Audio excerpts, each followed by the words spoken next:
A recent chat with a great events buddy of mine raised the issue of the people not in the room, i.e., the people that don't come to business events because they don't believe that they would be welcome or that they would enjoy it. Now, these are the ones for whom the terms diversity, equity, and inclusion are everything.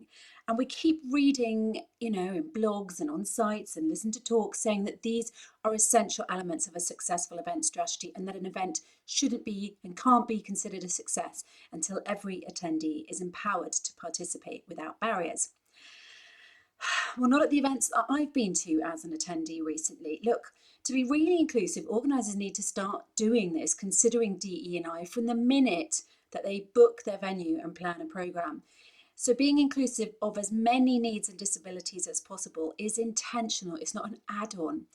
And organisers need to really get specific on how they're helping people at their events. You've got to make it easy for attendees to tell you what they need, which sign language do they use, do they need only captions, etc. How does their neurodiversity make some parts of a usual event difficult? What would they like in place? Do they have an invisible disability that needs something that can easily be provided to help them navigate the event? Because it is really frustrating to always have to ask for special consideration. How lovely to be asked, what could we do to help you? And please give us suggestions of what we can do to show you we are really considering this. Moves in the right direction, of course, are being made. At the recent events I've been to, I saw one had people signing at the main stage events to help those people who are hard of hearing. And they did a fantastic job this event of filming the sessions so they could be watched in really good quality at home. But the in-demand content or the on-demand content didn't have any captions. So, yeah. And the same event had sessions when it was in person all over the place, all kinds of locations in a big building. It took ages to find half of them and get to them.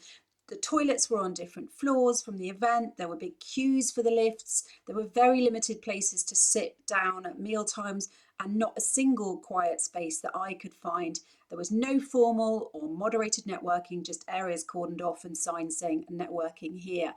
So in some ways they ticked boxes and helped, and in others they missed by a long way.